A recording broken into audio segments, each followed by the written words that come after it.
ನಮಸ್ಕಾರ, ನಿಮ್ಮೆಲ್ಲರಿಗೂ ರಂಜು ಕಿಚನ್ 06 ಚಾನೆಲ್ಗೆ ಸ್ವಾಗತ.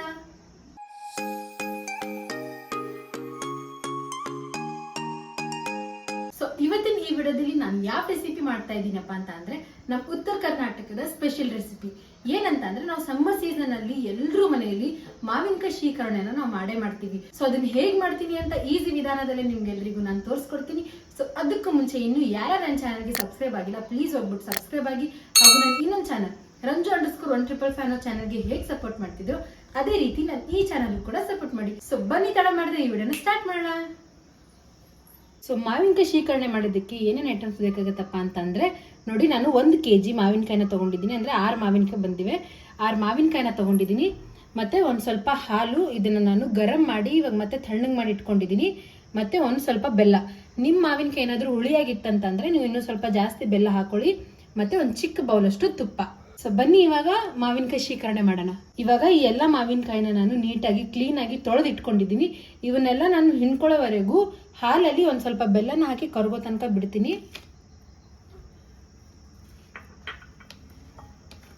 ಸೊ ಇದನ್ನ ನಾನು ಇವಾಗ ಒಂದು ಸೈಡಲ್ಲಿ ಇಟ್ಬಿಡ್ತೀನಿ. ನಾನು ಒಂದು ಬೌಲ್ ತಗೊಂಡಿದ್ದೀನಿ. ಇವಾಗ ಮಾವಿನಕಾಯಿನ ನೋಡಿ ನಾನು ಈ ರೀತಿ ಲೈಟಾಗಿ ಇದನ್ನ ಪ್ರೆಸ್ ಮಾಡ್ಕೊಳ್ತಾ ಇದ್ದೀನಿ. ಏನಕ್ಕೆ ಮಾವಿನಕಾಯಿನ ನಾನು ಈ ರೀತಿ ಪ್ರೆಸ್ ಮಾಡ್ಕೊಳ್ತಾ ಇದ್ದೀನಿ ಅಂತಂದ್ರೆ, ಈ ರೀತಿ ನಾವು ಪ್ರೆಸ್ ಮಾಡ್ಕೊಳ್ಳೋದ್ರಿಂದ ಮಾವಿನಕಾಯಿ ಜ್ಯೂಸ್ ಎಲ್ಲ ನೀಟಾಗಿ ಈಸಿಯಾಗಿ ಕೂಡ ಬಂದ್ಬಿಡುತ್ತೆ. ಅದಕ್ಕೆ ಈ ರೀತಿ ನಾನು ಅದನ್ನ ಪ್ರೆಸ್ ಮಾಡ್ತಾ ಇದ್ದೀನಿ.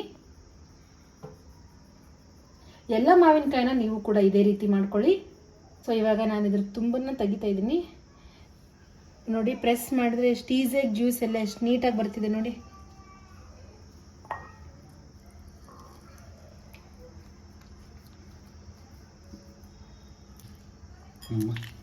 ಸೊ ಇದೇ ರೀತಿ ನಾನು ಎಲ್ಲ ಮಾವಿನಕಾಯಿನ ಜ್ಯೂಸ್ ತಕ್ಕೊಂಡ್ ಬಿಡ್ತೀನಿ. ಸೊ ಇವಾಗ ನಾನು ಮಾವಿನಕಾಯಿ ಚಿಪ್ಪಲ್ಲಿರೋ ಜ್ಯೂಸ್ನ ಕೂಡ ಕೈ ಸಹಾಯದಿಂದ ತಕ್ಕೊಳ್ತಾ ಇದ್ದೀನಿ.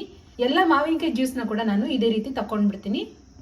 ಸೊ ನೋಡಿ, ನಾನು 6 ಮಾವಿನಕಾಯಲ್ಲಿ ಇಷ್ಟು ಜ್ಯೂಸ್ನ ತಕೊಂಡಿದ್ದೀನಿ. ನೀವು ಕೂಡ ಇದೇ ರೀತಿ ತಕೊಳ್ಳಿ. ಕೆಲವೊಬ್ರು ಮಿಕ್ಸರ್ ನಿಂದನೂ ಮಾವಿನಕಾಯಿ ಜ್ಯೂಸ್ನ ತಕೊಳ್ತಾರೆ. ಆ ರೀತಿ ಮಾಡಿದ್ರೆ ಮಾವಿನಕಾಯಿ ಶೀಕರಣೆ ಟೇಸ್ಟಿಯಾಗಿ ಬರಲ್ಲ. ಸೊ ಅದಕ್ಕೆ ನೀವು ಕೂಡ ಕೈ ನಿಂತಾನೆ ಮಾಡ್ಕೊಳ್ಳಿ. ನೋಡಿ, ನಾನು ಅವಾಗಲೇ ಹಾಲಲ್ಲಿ ಬೆಲ್ಲ ಕರ್ಗಕ್ಕಿಟ್ಟಿದ್ನಲ್ಲ, ಬೆಲ್ಲ ಇವಾಗ ಕರಗಿದೆ. ಸೊ ಬನ್ನಿ ಇವಾಗ ಇದ್ರೊಳಗಡೆ ನಾವು ಹಾಲು ತುಪ್ಪ ಎಲ್ಲ ಆ್ಯಡ್ ಮಾಡ್ಕೊಳ್ಳೋಣ. ಸೊ ಹಾಲನ್ನ ಹಾಕೊಳ್ತಿದ್ದೀನಿ ಇದ್ರೊಳಗಡೆ.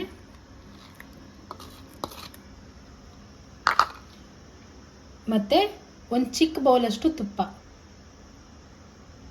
ಸೊ ಕೆಲವೊಬ್ರು ಮಾವಿನಕಾಯಿ ಶೀಕರಣೆ ಒಳಗಡೆ ಏಲಕ್ಕಿ ಕೂಡ ಆ್ಯಡ್ ಮಾಡ್ತಾರೆ. ನಾವು ಏಲಕ್ಕಿನ ಹಾಕೊಳ್ತಿಲ್ಲ. ನೀವು ಬೇಕಾದ್ರೆ ಏಲಕ್ಕಿನ ಹಾಕೊಳ್ಬಹುದು, ಅದು ಕೂಡ ಚೆನ್ನಾಗಿ ಆಗುತ್ತೆ. ಇವಾಗ ನಾವು ಮಾವಿನಕಾಯಿ ಶೀಕರಣೆಯಲ್ಲಿ ಬೆಲ್ಲನ ಹಾಕೊಂಡಿದ್ದೀವಿ. ನೀವು ಬೇಕಾದರೆ ಸಕ್ಕರೆ ಕೂಡ ಹಾಕೋಬಹುದು. ಸಕ್ಕರೆ ಹಾಕೊಂಡ್ರು ಕೂಡ ಇದೇ ರೀತಿ ಟೇಸ್ಟ್ ಆಗುತ್ತೆ.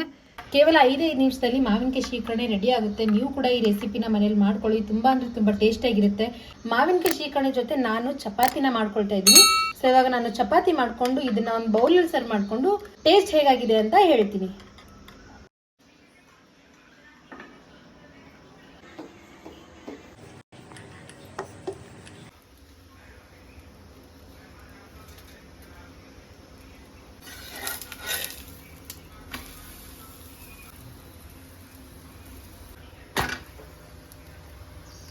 ಸೊ ಫೈನಲಿ ಇವಾಗ ನಾನು ಚಪಾತಿ ಕೂಡ ಮಾಡ್ಕೊಂಡೆ, ಮತ್ತೆ ಮಾವಿನಕಾಯಿ ಶೀಕರಣೆ ಕೂಡ ರೆಡಿ ಆಗಿದೆ.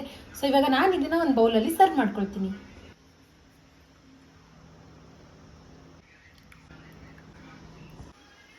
ಸೊ ಫೈನಲಿ ಮಾವಿನಕಾಯಿ ಶೀಕರಣೆ ನೋಡಿದ್ರಲ್ಲ, ಎಷ್ಟು ಈಸಿಯಾಗಿ ನಾವು ಮನೇಲಿ ಮಾಡ್ಕೋಬಹುದು. ತುಂಬಾ ಟೇಸ್ಟಿಯಾಗಿ ಕೂಡ ಇರುತ್ತೆ.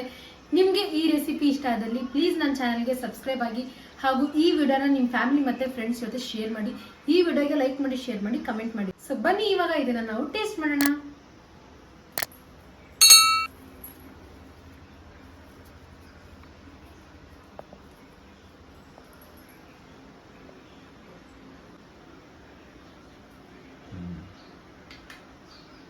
ಮಾವಿನಕಾಯಿ ಶೀಕರಣೆ ಅಂತೂ ತುಂಬಾ ಅಂದ್ರೆ ತುಂಬಾ ಟೇಸ್ಟಿಯಾಗಿದೆ. ನೀವು ಕೂಡ ಈ ರೆಸಿಪಿ ಒಮ್ಮೆ ನಿಮ್ಮ ಮನೆಯಲ್ಲಿ ಟ್ರೈ ಮಾಡಿ.